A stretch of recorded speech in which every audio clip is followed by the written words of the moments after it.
AI is moving way faster than our ability to actually control it. Welcome to this explainer, where we're going to tackle a massive structural challenge, AI risk. But more importantly, we're going to look at how to actually manage it on the ground. We're diving into a fascinating paper by John Kachat titled MIT Study 24 AI Risks Solved with IPE. It's basically a direct, operational response to a major study from MIT FutureTech. So, if you've been wondering how we finally move from just talking about AI risks to actually controlling them inside your organization, you are absolutely in the right place. Here's a quick look at our roadmap for today. 1. The AI responsibility gap. 2. MIT's terrifying risk findings. 3. The missing operational layer. 4. Introducing the IPE framework. 5. Solving risks in practice. And finally, 6. 3 cross-cutting takeaways. All right, let's jump right into Section 1, the AI responsibility gap. We've got to start with this major structural mismatch that leaves pretty much every organization deploying AI incredibly vulnerable today. To set the stage here, back in June 2026, MIT FutureTech and the MIT AI Risk Initiative published this massive 3-round Delphi study. And they didn't just poll some casual observers, right? They gathered really deep insights from 272 of the world's absolute top international AI experts. These experts rigorously rated 24 distinct AI risk subdomains, looking at the severity, the likelihood, who's vulnerable, and critically, who's actually responsible. Now, what this revealed is a seriously dangerous gap. It's almost like a broken bridge between two pillars. On one side, you have the people who build general-purpose AI, and the ones who regulate it, the governance actors. They hold the highest responsibility. But cross over to the other side, and the highest vulnerability lands squarely on AI users and affected stakeholders. So the organizations that are actually deploying the AI, they're stuck right in the middle, in that huge, dangerous chasm. They are the closest to where the real harm actually happens, yet there is just incredibly weak consensus on what their level of responsibility should be. The normal safety nets we have in other critical industries, like mandatory standards or strict liability, they're either completely missing or just barely forming here. Let's move on to Section 2, MIT's terrifying risk findings. To really grasp why that gap is so dangerous, we have to look at the sheer gravity of the risks those 272 experts identified.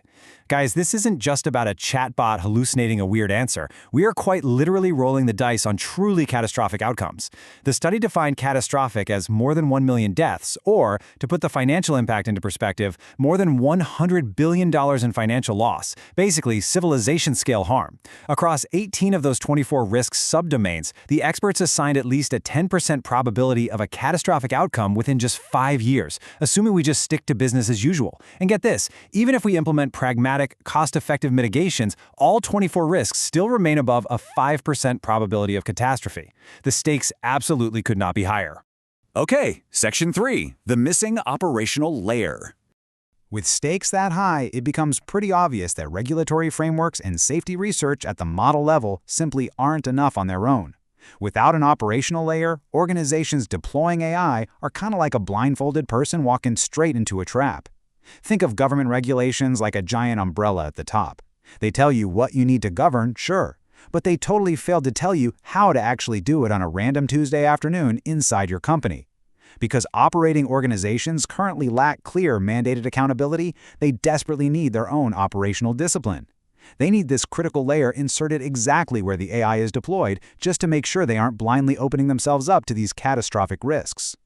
Which brings us to Section 4, introducing the IPE framework.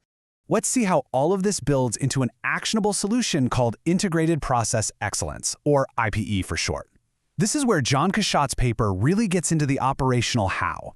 This 6-step cycle acts as the missing hero of our story here. Just like physical manufacturing on a conveyor belt, this framework brings order to the chaos. Step 1 sets the culture and creates a positive environment. Step 2 identifies the exact variables at play. Step 3 documents the process with standardized worksheets. Step 4 communicates everything clearly through training. Step 5 actively measures and controls that process, and Step 6 loops right back around to continuously improve it. What this effectively does is force every single AI-supported process to have a named owner and a clearly defined scope. The really crucial point here is the architecture running underneath those 6 steps. It's called KIV, KPV, KOV. Instead of treating AI like some kind of unpredictable magic, it breaks it down into hard data. Think of it exactly like baking a cake. The ingredients are your input, the key input variable. The oven temperature is your process. the key process variable, and the final baked cake is your output, the key output variable.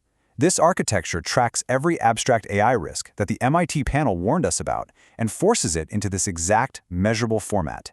It converts massive, scary risks into a deeply controlled and owned variable on a control chart. Now for Section 5, Solving Risks in Practice. Let's transition from the abstract framework to some concrete applications. How does this directly mitigate those specific MIT risk categories? Well, look at discrimination and toxicity. It acts like a funnel, filtering out impurities. So instead of treating toxic content as some unpredictable emergent behavior of the AI, IPE forces bias to be filtered as a named key input variable. Content moderation suddenly becomes a governed step with a defined control limit.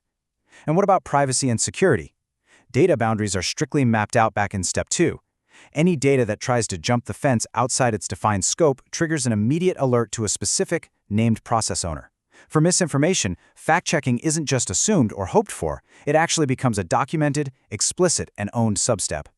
When you compare algorithmic human welfare side by side with AI model welfare, the brilliance of IPE becomes just beautifully clear.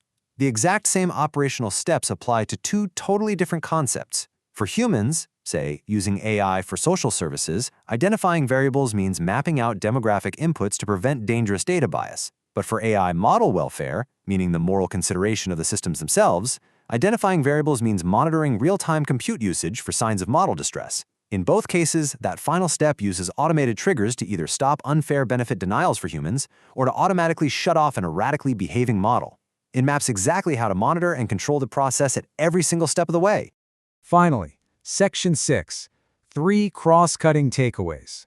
As we zoom back out, Katchett's paper basically synthesizes this entire 24-risk taxonomy from the MIT study into 3 massive, actionable patterns for absolutely any organization.